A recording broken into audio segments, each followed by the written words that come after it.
વિદ્યાર્થી મિત્રો, આપણે ફરી મળી રહ્યા છીએ ધોરણ 6 વિષય વિજ્ઞાન પ્રકરણ 10 ગતિ અને અંતરનું માપન.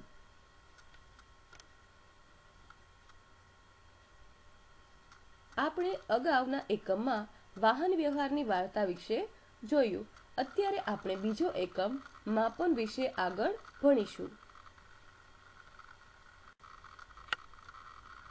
ચાલો બાળકો, હું તમને આજે એક વાર્તા કહું. વિવેક તથા જયશ્રીના વર્ગમાં મોટી મોટી પાટલીઓ છે, જેની પર બે બે વિદ્યાર્થીઓ બેસે છે. તમારા ક્લાસમાં પણ તેવી જ પાટલીઓ હશે અને તેમાં બે વિદ્યાર્થીઓ બેસતા હશે. તો વિવેક તથા જયશ્રી એક સાથે એક પાટલી પર બેસે છે.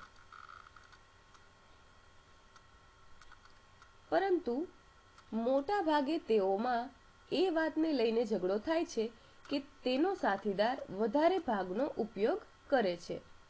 તો બાળકો, આ બંનેના પ્રશ્નોનો હલ કેવી રીતે આવી શકે? તેના માટે આપણે શું કરવું જોઈએ? વિચારો જોઈએ. તો તેના માટે શું કરવું જોઈએ? પાટલીની લંબાઈ માપીને બંનેને સરખા ભાગમાં બેસવું જોઈએ.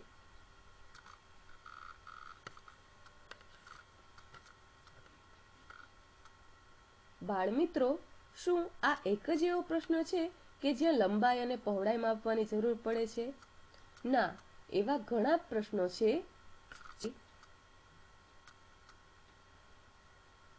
વર્ગમાં કે ઘરના દરવાજા પર તોરણ બનાવવામાં કેટલી દોરી લેશો?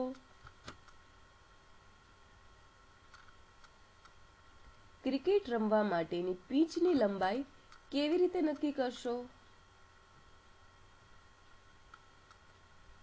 કપડાં સીવડાવવા માટે તમે કેટલું કાપડ ખરીદશો?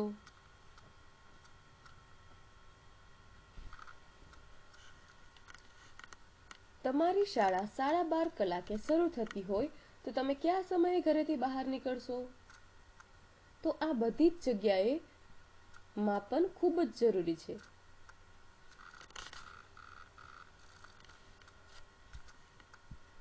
માપનના પ્રમાણિત એકમો.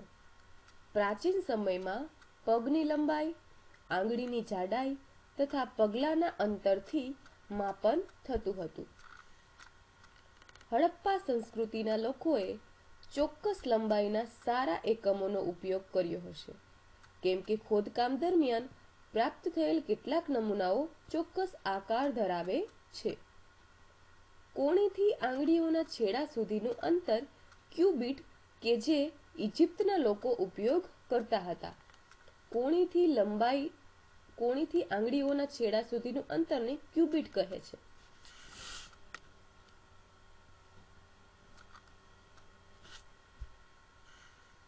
વિશ્વના વિભિન્ન ભાગોના લોકો લંબાઈના એકમ સ્વરૂપે ફૂટનો ઉપયોગ કરતા હતા.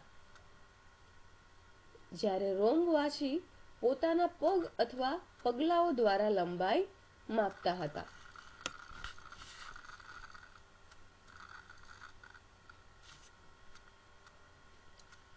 પ્રાચીન ભારતમાં ટૂંકું અંતર માપવા માટે આંગળી તથા મુઠ્ઠીનો ઉપયોગ કરવામાં આવતો હતો.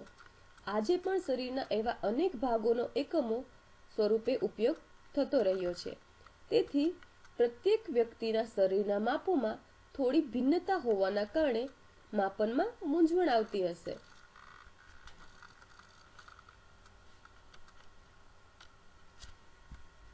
વર્ષ 1790માં ફ્રેન્ચે માપનની ચોક્કસ રીત બનાવી, જેને મેટ્રિક પદ્ધતિ કહે છે.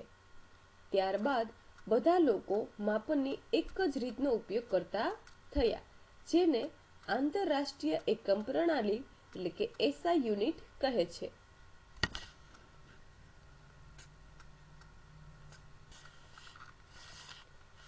લંબાઈનો એસઆઈ એકમ મીટર છે. પ્રત્યેક મીટરને 100 બરાબર ભાગમાં વિભાજિત કરી શકાય છે, જેને સેન્ટીમીટર કહે છે. 1 સેન્ટીમીટર બરાબર 10 બરાબર સરખા ભાગ હોય છે, જેને મિલીમીટર કહે છે. અહીં તમને આકૃતિમાં ફૂટ અને ઇંચ અને મીટર દર્શાવેલું છે.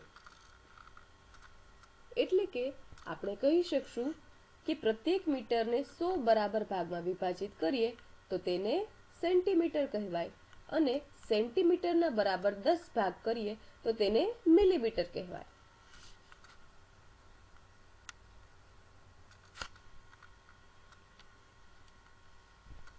લાંબા અંતરને માપવા માટે મીટર એક સુવિધાજનક એકમ નથી, જેના માટે કિલોમીટરનો ઉપયોગ થાય છે. તો આમ આપણે કહી શકીએ કે 1 મીટર બરાબર 100 સેન્ટીમીટર, 1 સેન્ટીમીટર બરાબર 10 મિલીમીટર, ત્યારબાદ 1 કિલોમીટર બરાબર 1000 મીટર.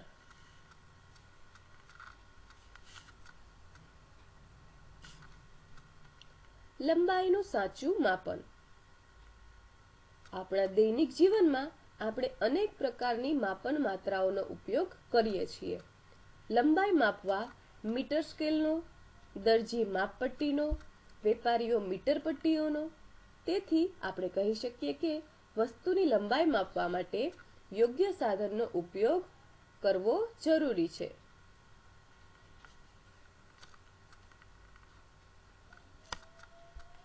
અહીં તમને એક પ્રવૃત્તિ આપવામાં આવેલી છે. તમારા મિત્રની લંબાઈ પહેલા વેત વડે અને પછી માપપટ્ટી દ્વારા માપો. તમારા મિત્રને દિવાલ સાથે પીઠ રાખીને ઊભા રહેવાનું કહો. તેનું માથું દિવાલ પર જ્યાં અડકે છે ત્યાં દિવાલ પર એક નિશાન બનાવો. હવે આ નિશાનીથી લઈને દિવાલની નીચે સુધીની લંબાઈ પહેલા તમારી વેત દ્વારા માપો અને પછી માપપટ્ટી દ્વારા માપો. છેલ્લે નામ સહિત નીચે દર્શાવેલ કોષ્ટકમાં ભરો.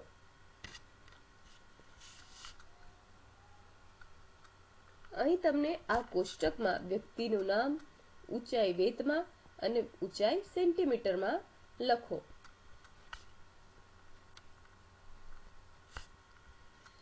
પ્રવૃત્તિ બીજી છે, બાળકો વક્રરેખા એબીની લંબાઈ માપવા માટે દોરીનો ઉપયોગ કરો. દોરીના એક છેડા પર ગાંઠ મારો. આ ગાંઠને બિંદુ એ પર રાખો.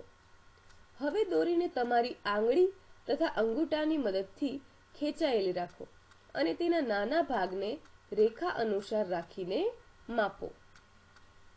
આ બિંદુ પર તમારા એક હાથથી દોરીને પકડો. તમારા બીજા હાથથી દોરીના થોડા ભાગને વક્રરેખા અનુસાર ફેલાવો. આમ કરીને બિંદુ બી સુધી પહોંચો અને છેલ્લે દોરીની લંબાઈ માપી લો.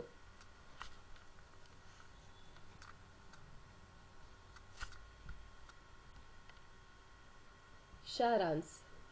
પ્રાચીન કાળમાં લોકો પગલાની લંબાઈ, આંગળીઓની જાડાઈ, એક પગલાની દૂરી વડેનો ઉપયોગ માપનના એકમ સ્વરૂપે કરતા હતા.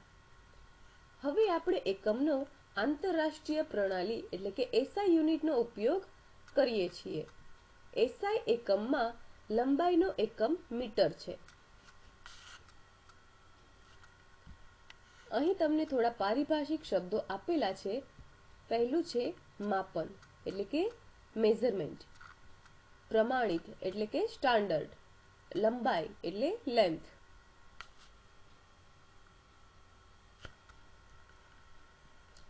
ખાલી જગ્યા પૂરો. 1 મીટર બરાબર ખાલી જગ્યા સેન્ટીમીટર હોય છે. બીજું છે 5 કિલોમીટર બરાબર ખાલી જગ્યા મીટર હોય છે.